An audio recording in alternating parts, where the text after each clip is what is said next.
Good morning, students. Students, today we will do the topic banking services.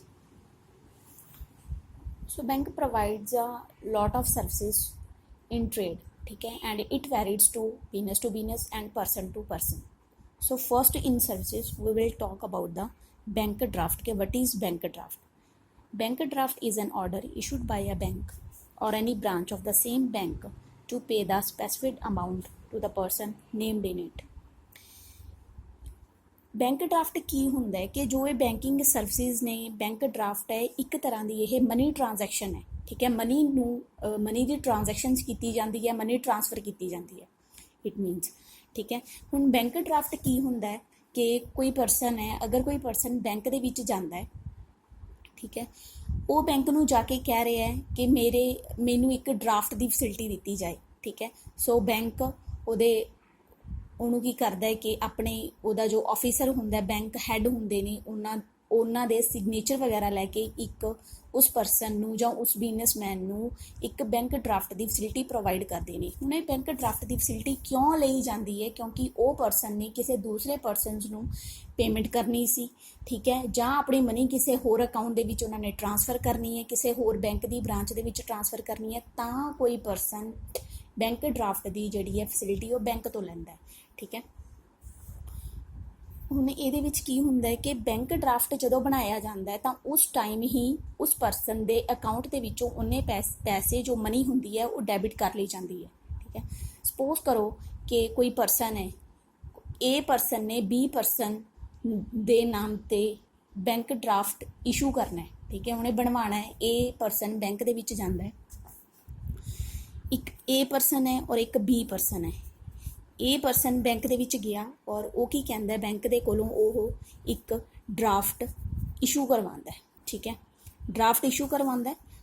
ਉਹ ਜੋ draft ਹੋਏਗਾ ਉਹ B person ਨੂੰ ਦੇ ਦਿੰਦਾ। ਅਗਰ ਏ ਪਰਸਨ ਨੇ ਸਪੋਜ਼ ਕਰੋ 10,000 ਰੁਪੀਜ਼ ਦਾ ਡਰਾਫਟ ਬਣਾਇਆ ਹੈ ਔਰ ਉਹ ਡਰਾਫਟ ਉਹਨੂੰ ਏ ਪਰਸਨ ਨੂੰ ਇਸ ਤਰ੍ਹਾਂ ਲੱਗ ਰਿਹਾ ਕਿ ਮੈਂ 10,000 ਕੈਸ਼ ਨਹੀਂ ਆਪਣੇ ਕੋਲ ਰੱਖ ਸਕਦਾ, ਠੀਕ ਹੈ। ਕੈਸ਼ ਦੀ ਪ੍ਰੋਬਲਮ ਨੂੰ ਸੋਲਵ ਕਰਨ ਦੇ ਲਈ ਜੋ ਪਰਸਨਸ ਹੁੰਦੇ ਨੇ ਉਹ ਡਰਾਫਟ ਬਣਾ ਲੈਂਦੇ ਨੇ। ਉਹਨੇ ਡਰਾਫਟ ਬਣਾਇਆ 10,000 ਦਾ ਔਰ ਡਰਾਫਟ ਬਣਾਉਣ ਤੋਂ ਬਾਅਦ ਉਹਨੇ ਬੀ ਪਰਸਨ ਨੂੰ ਉਹ ਡਰਾਫਟ ਪੇ ਕਰ ਦਿੱਤਾ। ਸੋ ਡਰਾਫਟ ਇੱਕ ਤਰ੍ਹਾਂ ਦੀ ਅਮਾਊਂਟ ਹੀ ਹੁੰਦੀ ਹੈ, ਮਨੀ ਹੁੰਦੀ ਹੈ, ਉਹਨੇ ਬੀ ਪਰਸਨ ਨੂੰ ਦਿੱਤਾ। ਬੀ ਪਰਸਨ ਬੈਂਕ ਦੇ ਵਿੱਚ ਗਿਆ ਔਰ 10,000 ਜੋ ਰੁਪੀਜ਼ ਹੋਣਗੇ ਉਹ ਉਹਦੇ ਅਕਾਊਂਟ ਦੇ ਵਿੱਚ ਆਟੋਮੈਟਿਕ ਟ੍ਰਾਂਸਫਰ ਹੋ ਜਾਂਦੇ ਨੇ। ਸੋ ਇਹ ਇੱਕ ਤਰ੍ਹਾਂ ਦੀ ਮਨੀ ਟ੍ਰਾਂਸਫਰ ਟ੍ਰਾਂਜੈਕਸ਼ਨ ਹੀ ਹੈ, ਠੀਕ ਹੈ, ਬੈਂਕ ਡਰਾਫਟ। ਸੋ ਇਹਦੇ ਵਿੱਚ ਕੀ ਹੁੰਦਾ ਹੈ ਕਿ ਇੱਕ ਕਸਟਮਰ ਹੁੰਦਾ ਜਿਹਨੂੰ ਡਰਾਇਰ ਕਹਿੰਦੇ ਨੇ, ਇਹ ਇਸ਼ੂ ਕਰਵਾਉਂਦਾ ਬੈਂਕ ਡਰਾਫਟ ਬੈਂਕ ਦੇ ਵਿੱਚ ਜਾ ਕੇ, ਠੀਕ ਹੈ। ਔਰ ਇਹਦੇ ਵਿੱਚ ਕੀ ਹੁੰਦਾ ਹੈ ਕਿ bank issue a bank draft amount from his account and issue the bank draft. ਉਹਦੇ ਅਕਾਊਂਟ ਦੇ ਵਿੱਚੋਂ ਉਸੇ ਟਾਈਮ ਉਹ ਡੈਬਿਟ ਕਰ ਲੈਂਦੀ ਹੈ ਅਮਾਊਂਟ ਔਰ ਡਰਾਫਟ ਇਸ਼ੂ ਕਰ ਦਿੰਦੀ ਹੈ। And it is drawn by one branch of a bank on another branch of the same bank at same other place. Clear ਹੈ? ਇੱਕ ਬੈਂਕ ਤੋਂ ਦੂਸਰੀ ਬੈਂਕ ਦੀ ਬ੍ਰਾਂਚ ਦੇ ਵਿੱਚ ਇਹਨੂੰ ਯਾਨੀ ਕਿ ਡਰਾਫਟ ਇਸ਼ੂ ਕੀਤਾ ਜਾਂਦਾ ਹੈ। There is a full guarantee of issuing bank draft about the payment of the draft to the payee. ਸੋ ਪੇਈ ਕੀ ਹੁੰਦਾ ਹੈ? ਪੇਈ ਉਹ ਪਰਸਨ ਹੁੰਦਾ ਹੈ ਜਿਸ ਪਰਸਨ ਨੂੰ ਉਹ ਡਰਾਫਟ ਦਿੱਤਾ ਜਾਂਦਾ ਹੈ ਜਾਂ ਜਿਸ ਪਰਸਨ ਦੇ ਅਕਾਊਂਟ ਦੇ ਵਿੱਚ ਮਨੀ ਨੂੰ ਟ੍ਰਾਂਸਫਰ ਕਰਨਾ ਹੁੰਦਾ ਹੈ, ਠੀਕ ਹੈ। ਡਰਾਇਰ ਕੀ ਹੋਏਗਾ ਕਿ ਜਿਸ ਪਰਸਨ ਨੇ ਡਰਾਫਟ ਇਸ਼ੂ ਕਰਵਾਇਆ ਹੈ। ਪੇਈ ਕੀ ਹੋਏਗਾ? ਜਿਸ ਪਰਸਨ ਨੂੰ ਪੇਮੈਂਟ ਦੇਣੀ ਹੁੰਦੀ ਹੈ। ਸੋ ਇਸ ਐਗਜ਼ਾਮਪਲ ਦੇ ਵਿੱਚ ਕੀ ਹੈ? ਏ ਕੀ ਹੈ? ਕਸਟਮਰ ਹੈ ਜਿਹੜਾ ਕਿ ਡਰਾਫਟ ਨੂੰ ਇਸ਼ੂ ਕਰਾਉਂਦਾ, ਔਰ ਬੀ ਕੀ ਹੈ? ਪੇਈ ਹੈ ਜਿਸ ਪਰਸਨ ਨੂੰ ਮਨੀ ਟ੍ਰਾਂਸਫਰ ਕਰਨੀ ਹੁੰਦੀ ਹੈ, ਠੀਕ ਹੈ। ਔਰ ਇਹਦੇ ਵਿੱਚ ਡਿਸऑਨਰ ਦੀ ਕੋਈ ਵੀ ਪੋਸੀਬਿਲਿਟੀ ਨਹੀਂ ਹੁੰਦੀ ਕਿਉਂਕਿ ਪਹਿਲਾਂ ਹੀ ਜੋ ਬੈਂਕ ਹੁੰਦਾ ਹੈ ਉਹਨੇ ਮਨੀ ਨੂੰ ਡੈਬਿਟ ਕਰ ਲਿਆ ਹੁੰਦਾ ਹੈ, ਠੀਕ ਹੈ। It must be noted that a bank draft is always payable on demand. ਇਹ ਉਹਦੀ ਡਿਮਾਂਡ ਦੇ ਉੱਪਰ ਜਦੋਂ ਬੈਂਕ ਦੇ ਵਿੱਚ ਲੈਣ ਜਾਂਦਾ ਤਾਂ ਉਸ ਟਾਈਮ ਉਹਨੂੰ ਉਹ ਪੇਮੈਂਟ ਮਿਲ ਜਾਂਦੀ ਹੈ, ਠੀਕ ਹੈ। ਔਰ ਇਹਦੇ ਉੱਪਰ ਬੈਂਕ ਕੋਈ ਵੀ ਕਮਿਸ਼ਨ, ਕੁਝ ਅਲੱਗ-ਅਲੱਗ ਚਾਰਜਸ ਜਿਹੜੇ ਨੇ ਉਹ ਬੈਂਕ ਡਰਾਫਟ ਨੂੰ ਇਸ਼ੂ ਕਰਨ ਦੀ ਕੁਝ ਫੀਸ ਹੈ ਉਹ ਲੈਂਦੀ ਹੈ। And it is also called demand draft, DD ਔਰ ਬੈਂਕਰ ਡਰਾਫਟ, ਠੀਕ ਹੈ। ਸਿਰਫ ਬੈਂਕ ਡਰਾਫਟ ਕੀ ਹੈ ਕਿ ਇੱਕ ਸਿੰਪਲ ਮਨੀ ਟ੍ਰਾਂਜੈਕਸ਼ਨਸ ਹੁੰਦੀ ਹੈ ਜਿਹੜੀ ਕਿ ਬੈਂਕ ਦੇ ਵਿੱਚ ਜਾ ਕੇ ਕਸਟਮਰ ਹੈ ਉਹ ਇਸ਼ੂ ਕਰਵਾਉਂਦਾ ਡਰਾਫਟ ਨੂੰ।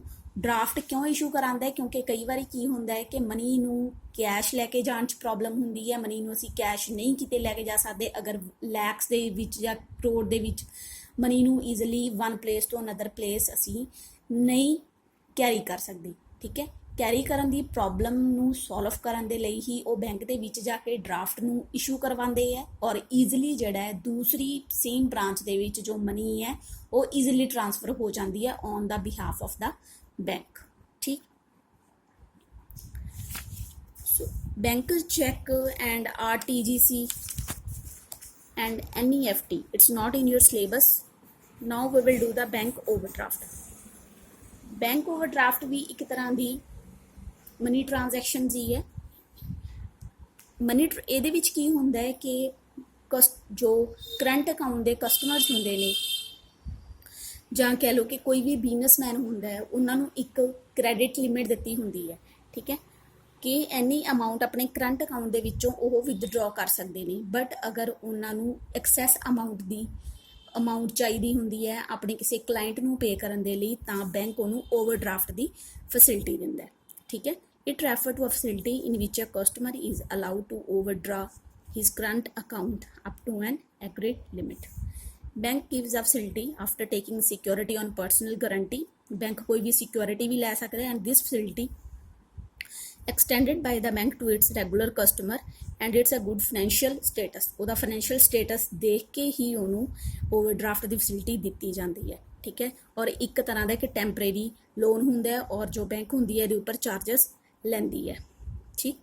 ਜਿੰਨੀ ਅਮਾਊਂਟ ਵਿਦਡਰਾਅ ਕੀਤੀ ਜਾਂਦੀ ਹੈ ਜਾਂ ਜਿੰਨੀ ਅਮਾਊਂਟ ਓਵਰਡਰਾਫਟ ਦਾ ਲਿਆ ਜਾਂਦਾ ਹੈ ਉਸ ਅਮਾਊਂਟ ਦੇ ਉੱਪਰ ਬੈਂਕ ਕੀ ਹੈ ਚਾਰਜਸ ਲੈਂਦਾ ਉਸ ਕਲਾਇੰਟ ਤੋਂ।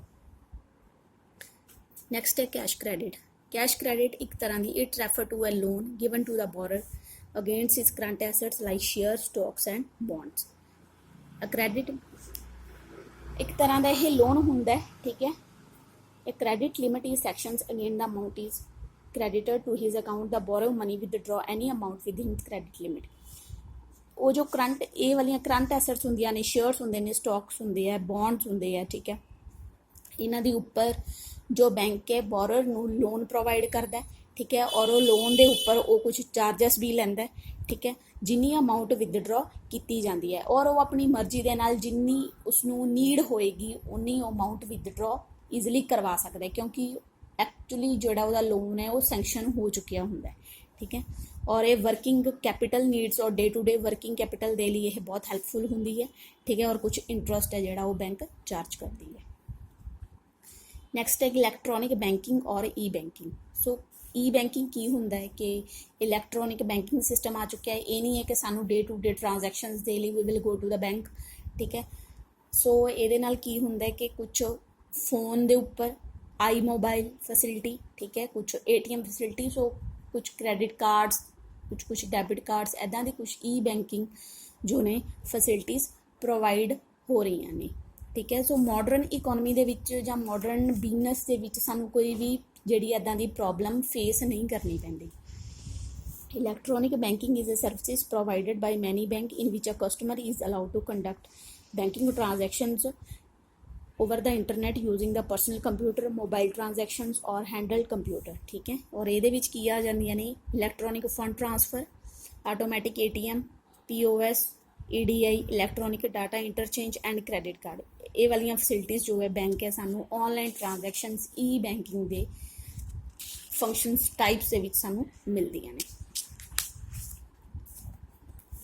Types of digital payment. So ਅਲੱਗ-ਅਲੱਗ ਕੈਟਾਗਰੀ ਦੇ ਵਿੱਚ ਇਹਨਾਂ ਨੂੰ ਡਿਫਾਈਨ ਕੀਤਾ ਗਿਆ। ਫਸਟ ਹੈ ਬੈਂਕਿੰਗ ਕਾਰਡ। ਸੋ ਫਸਟ ਹੈ ਕਿ ਬੈਂਕ ਸਾਨੂੰ ਕਾਰਡ ਵੀ ਪ੍ਰੋਵਾਈਡ ਕਰਦੀ ਹੈ। ਕਾਰਡ ਕਿਹੜੇ ਹੁੰਦੇ ਆ? Debit card, credit card and prepaid card, ਠੀਕ ਹੈ। ਡੈਬਿਟ ਕਾਰਡ ਕੀ ਹੁੰਦੇ ਨੇ? Debit card is an electronic card issued by a bank which allow the bank client access to his amount to withdraw cash or pay for goods and services। Debit card ਦੇ ਵਿੱਚ ਕੀ ਹੋਏਗਾ ਕਿ account ਦੇ ਵਿੱਚ ਜਿੰਨੀ money ਹੋਏਗੀ ਉਹਦੇ ਕੋਲ ATM ਹੋਏਗਾ, ਠੀਕ ਹੈ। ਆਪਣੀ ਮਨੀ ਨੂੰ ਉਹ ਵਿਦਡਰਾਅ ਕਰਾ ਸਕਦਾ ਹੈ ਆਪਣੀ ਨੀਡ ਦੇ ਅਕੋਰਡਿੰਗ। ਡੈਬਿਟ ਕਾਰਡ ਦੇ ਥਰੂ ਉਹ ਆਪਣੀ ਜਿਹੜੀ ਹੈ ਅਮਾਊਂਟ ਨੂੰ ਵਿਦਡਰਾਅ ਕਰਾਏਗਾ। ATM ਦੇ ਵਿੱਚ ਜਾਏਗਾ, ਥਰੂ ਚੈੱਕ ਕਰਵਾ ਸਕਦਾ ਹੈ, ਠੀਕ ਹੈ। और ये ਆਟੋਮੈਟਿਕਲੀ ਜਿਹੜੀ ਹੈ ਉਹਨੂੰ ਮਨੀ ਵਿਦਡਰਾ ਈਜ਼ਲੀ ਮਿਲ ਜਾਂਦੀ ਹੈ, ਠੀਕ ਹੈ। ਔਰ ਜਿੰਨੀ ਵਿਦਡਰਾ ਅਮਾਊਂਟ ਹੋਈ ਜਾਏਗੀ ਉਹਨਾਂ ਉਹਦਾ ਜੋ ਬੈਲੈਂਸ ਹੋਏਗਾ ਅਕਾਊਂਟ ਦਾ ਉਹ ਲੈਸ ਹੁੰਦਾ ਜਾਏਗਾ, ਠੀਕ ਹੈ। ਪਤਾ ਹੀ ਹੈ ਕਿ ਅਗਰ 10,000 ਸਾਡੇ ਅਕਾਊਂਟ ਦੇ ਵਿੱਚ ਮਨੀ ਹੈ, ਇੰਨੀ ਰੁਪੀਜ਼ ਹੈ, ਅਗਰ ਅਸੀਂ 2,000 ਮਨੀ ਨੂੰ ਰੁਪੀਜ਼ ਨੂੰ ਵਿਦਡਰਾ ਕਰਾ ਲਵਾਂਗੇ ਤਾਂ ਸਾਡੇ ਕੋਲ ਜਿਹੜੀ ਅਮਾਊਂਟ ਹੈ 8,000 ਉਹਦਾ ਜਿਹੜਾ ਬੈਲੈਂਸ ਹੈ ਉਹ ਸਾਡੇ ਕੋਲ ਬਚ ਜਾਏਗਾ, ठीक है। Credit card, so bank credit card की जो फैसिलिटी है वह भी प्रोवाइड करता है। क्रेडिट कार्ड के एक मैक्सीमम अमाउंट क्रेडिट लिमिट जी है वो फिक्स कर दी जाती है। सपोज करो किसी परसन ने 50,000 का क्रेडिट कार्ड लिया हुआ है, उन्होंने बैंक ने क्रेडिट कार्ड दिता हुआ है अप टू 50,000। सो 50,000 वो अकाउंट के नहीं है बट उन्होंने कार्ड दिता गया है credit card up to 50,000 amount का। सो 50,000 अमाउंट दे नाल वो किते भी पेमेंट कर सकता है, ठीक है, कुछ भी परचेज कर सकता है अप टू 50,000 रुपीज़। 50,000 रुपीज़ तो बाद अगर इस कार्ड नूं वो इस तो वध अमाउंट हो जाती है तो उस अमाउंट के उपर जो बैंक का वो कुछ चार्जस लगाते हैं जोड़े कि वो चार्जस वो अमाउंट के ऐड हो जाते हैं, ठीक है। और इस अमाउंट नूं पे करने के लिए बैंक ने एक फिक्सड डेट की होंगी है, फिक्स टाइम पीरीयड होंदा है, उस टाइम पीरीयड तक क्लाइंट ने वो मनी बैंक नूं पे करनी होंदी है, क्लीयर। ये है कि एडवांस दे विच जो मनी है क्लाइंट यूज़ कर लैंदा है और बाद विच अपनी उस लिमिट तो बाद पहला इस मनी नूं उहने बैंक नूं पे करना होंदा है, ठीक है।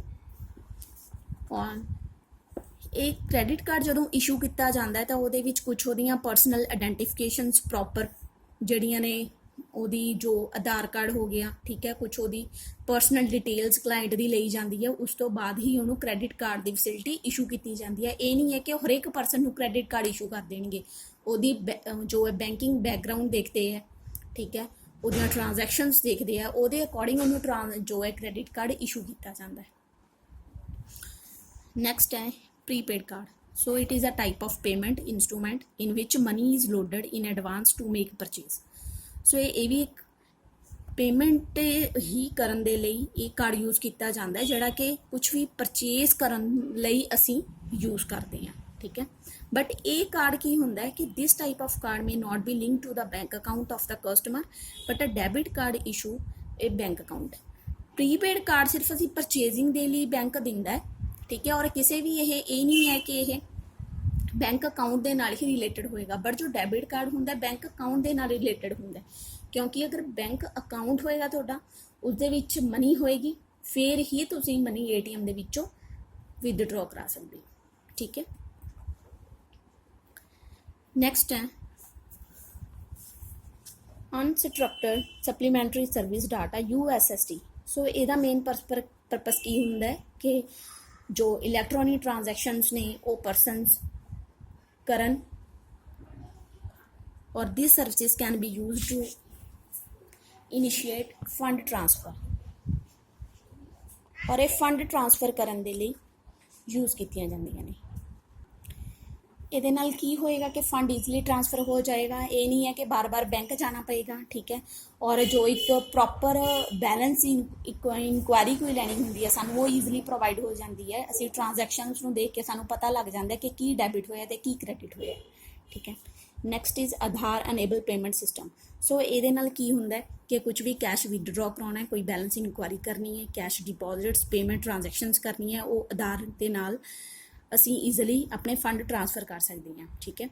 ये all transaction are carried out through a banking correspondence based on Aadhaar verification. Aadhaar की वेरीफिकेशन करके ही ट्रांजैक्शनस कीतियां जांदियां ने and there is no need to physical visit of a branch. सानू ब्रांच के विच जाण की लोड़ नहीं पैंदी है, बट असी डेबिट और क्रेडिट कार्ड अपना जो कुछ डॉकूमेंट्स होंदे ने वो प्रोवाइड करवाने होंदे ने, ठीक है।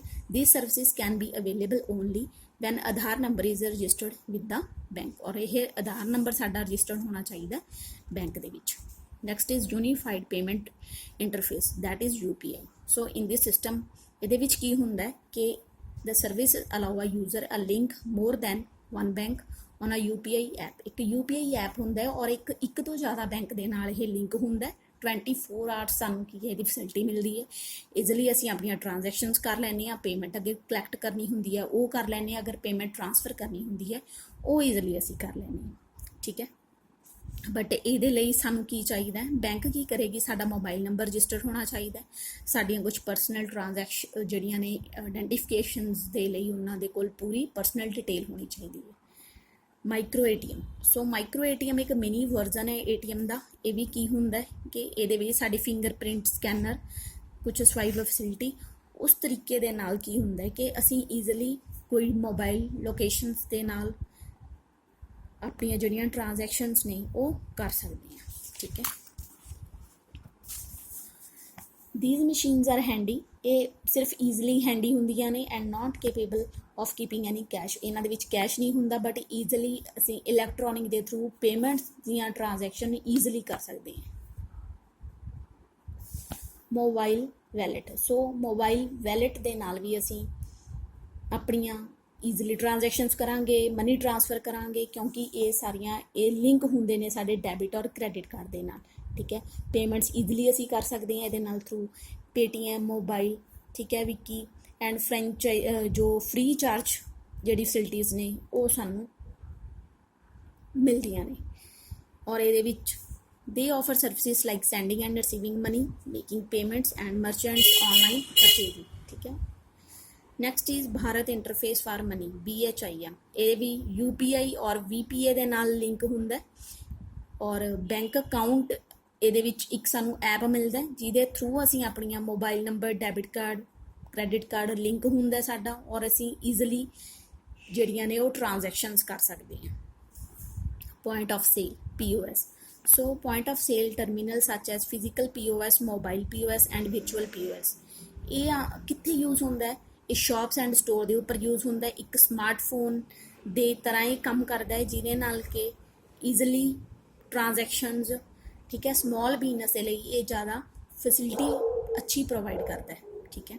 ਔਰ virtual POS systems used web based application to process payments, payment ਕਰਨ ਦੇ ਲਈ ਇੱਕ ਬਹੁਤ ਵਧੀਆ ਇੱਕ ਪ੍ਰੋਸੈਸ ਹੈ।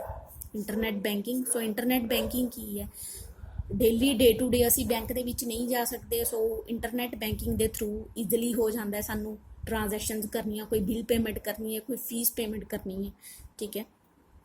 ਔਰ ਇਹਦੇ ਨਾਲ ਇਹ ਵੀ ਹੁੰਦਾ ਕਿ ਇਹ ਨਹੀਂ ਹੈ ਕਿ ਹਰ ਇੱਕ ਕੋਈ ਸਾਡੀਆਂ ਜੋ ਇਹਨਾਂ ਟ੍ਰਾਂਜੈਕਸ਼ਨਸ ਨੂੰ ਕਰ ਲੇਗਾ, ਕੋਈ ਪੇਮੈਂਟ ਟ੍ਰਾਂਸਫਰ ਈਜ਼ੀਲੀ ਕਰ ਦੇਗਾ। ਇਹਦੇ ਵਿੱਚ ਵੀ ਉਹਨਾਂ ਨੇ ਕੁਝ ਪਾਸਵਰਡਸ ਦਿੱਤੇ ਹੁੰਦੇ ਹੈ, ਠੀਕ ਹੈ, ਜਿਨ੍ਹਾਂ ਤੋਂ ਬਿਨਾਂ ਕਿ ਟ੍ਰਾਂਜੈਕਸ਼ਨਸ ਨਹੀਂ ਹੁੰਦੀਆਂ। ਸੋ ਇਹਨੂੰ ਕਹਿੰਦੇ ਨੇ ਆਨਲਾਈਨ ਬੈਂਕਿੰਗ ਔਰ ਵੈਬ ਬੈਂਕਿੰਗ। ਨੈਕਸਟ ਹੈ ਮੋਬਾਈਲ ਬੈਂਕਿੰਗ। ਮੋਬਾਈਲ ਬੈਂਕਿੰਗ ਵੀ ਬਹੁਤ ਈਜ਼ੀਲੀ ਹੋ ਗਿਆ, ਠੀਕ ਹੈ। ਨਿਊ ਟੈਕਨੋਲੋਜੀ ਹੈ ਜਿਹਦੇ ਨਾਲ ਅਸੀਂ ਕੋਈ ਆਪਣੀ ਬੈਲੈਂਸ ਚੈੱਕ ਕਰ ਸਕਦੇ ਹਾਂ, ਟ੍ਰਾਂਸਫਰਿੰਗ ਫੰਡ ਕਰ ਸਕਦੇ ਹਾਂ, ਅਕਾਊਂਟਸ, ਬਿੱਲ ਪੇਮੈਂਟਸ ਕਰ ਸਕਦੇ ਹਾਂ, ਕੁਛ ਵੀ, ਠੀਕ ਹੈ। ਔਰ ਇਹ ਸਾਰੀਆਂ ਸਾਡੀਆਂ ਬੈਂਕਿੰਗ ਦੇ ਥਰੂ ਹੀ ਟ੍ਰਾਂਜੈਕਸ਼ਨਸ ਹੁੰਦੀਆਂ ਨੇ। ਇਹ ਨਹੀਂ ਹੈ ਕਿ ਆਟੋਮੈਟਿਕ ਜਾਂ ਕੁਛ ਬੈਂਕ ਵਾਲਿਆਂ ਨੂੰ ਇੰਨਾ ਟ੍ਰਾਂਜੈਕਸ਼ਨਸ ਦਾ ਨਹੀਂ ਪਤਾ ਚੱਲਦਾ, ਠੀਕ ਹੈ। ਇਹ ਟ੍ਰਾਂਜੈਕਸ਼ਨਸ ਇਲੈਕਟ੍ਰੋਨਿਕ ਬੈਂਕਿੰਗ ਸਿਸਟਮ ਦੇ ਥਰੂ ਪੂਰੀਆਂ ਪ੍ਰੋਪਰ ਤਰੀਕੇ ਦੇ ਨਾਲ ਹੁੰਦੀਆਂ ਨੇ, ਔਰ ਪੂਰੀ ਬੈਲੈਂਸ ਇਨਕੁਆਰੀ ਅਗਰ ਕੋਈ ਅਸੀਂ ਕਰਨੀ ਹੈ ਉਹ ਈਜ਼ੀਲੀ ਸਾਨੂੰ ਅਵੇਲੇਬਲ ਹੋ ਜਾਂਦੀ ਹੈ, ਠੀਕ ਹੈ। ਸੋ ਬੈਨੀਫਿਟਸ ਕੀ ਹੈ, E banking to customer 24 hour ਦੀ ਫੈਸਿਲਿਟੀ ਦਿੰਦੇ ਨੇ, ਠੀਕ ਹੈ। ਪੂਰੀ ਡਿਜੀਟਲ ਪੇਮੈਂਟ ਦੀ ਫੈਸਿਲਿਟੀ ਬੈਟਰ ਕੁਆਲਿਟੀ ਦੇ ਨਾਲ ਮਿਲਦੀ ਹੈ ਸਾਨੂੰ, ਔਰ ਅਸੀਂ ਕਿਸੇ ਵੀ ਬੈਂਕ ਦੇ ਨਾਲ ਆਪਣੀ ਟ੍ਰਾਂਜੈਕਸ਼ਨ ਈਜ਼ੀਲੀ ਕਰ ਸਕਦੇ ਹਾਂ। ਅਸੀਂ ਕਸਟਮਰ ਨੂੰ, ਠੀਕ ਹੈ, ਬਿਜ਼ਨਸਮੈਨ ਈਜ਼ੀਲੀ ਔਰ ਕੋਈ ਵੀ ਪਰਸਨ ਵੀ ਆਪਣੀਆਂ ਟ੍ਰਾਂਜੈਕਸ਼ਨਸ ਨੇ ਉਹ ਈਜ਼ੀਲੀ ਇਹਦੇ ਨਾਲ ਕਰ ਸਕਦਾ ਹੈ, ਠੀਕ ਹੈ। ਪੇਮੈਂਟ ਵੀ ਅਸੀਂ ਕੀ ਹੈ ਆਪਣੇ ਘਰ ਬੈਠੇ ਕੁਝ ਪੇਮੈਂਟਸ ਨੇ ਜਿਹੜੀਆਂ ਉਹ ਈਜ਼ੀਲੀ ਪੇ ਕਰ ਸਕਦੇ ਹਾਂ। ਇਹਨਾਂ ਦੇ ਨਾਲ ਸਾਨੂੰ ਰਿਸਕ ਵੀ ਇੰਨਾ ਨਹੀਂ ਹੁੰਦਾ। Benefit of E banking to bank ਦੇ ਥਰੂ ਬੈਂਕਸ ਨੂੰ ਕੀ ਇਹਨਾਂ ਦਾ ਬੈਨੀਫਿਟ ਹੈ ਕਿ ਬੈਂਕ ਦੇ ਉੱਤੇ ਲੋਡ ਘੱਟ ਹੋ ਗਿਆ ਹੈ। ਇਹ ਨਹੀਂ ਹੈ ਕਿ ਸਾਰੇ ਪਰਸਨਸ ਬੈਂਕ ਦੇ ਵਿੱਚ ਜਾ ਰਹੇ ਹੈ ਜਦ ਕਿ ਉਹ ਆਪਣੇ ਆਪ ਖੁਦ ਟ੍ਰਾਂਜੈਕਸ਼ਨਸ ਕਰ ਰਹੇ ਹੈ, ਜਿਨ੍ਹਾਂ ਦੇ ਨਾਲ ਬੈਂਕ ਨੂੰ ਜ਼ਿਆਦਾ ਲੋਡ ਫੀਲ ਨਹੀਂ ਹੁੰਦਾ, ਠੀਕ ਹੈ। ਇਹਨਾਂ ਦੇ ਨਾਲ ਉਹਨਾਂ ਦੇ ਜੋ ਬਰਡਨ ਹੁੰਦਾ ਹੈ, ਵਰਕ ਬਰਡਨ ਹੁੰਦਾ ਹੈ, ਉਹ ਵੀ ਕਾਫੀ ਘੱਟ ਹੋਇਆ ਹੈ, ਠੀਕ ਹੈ।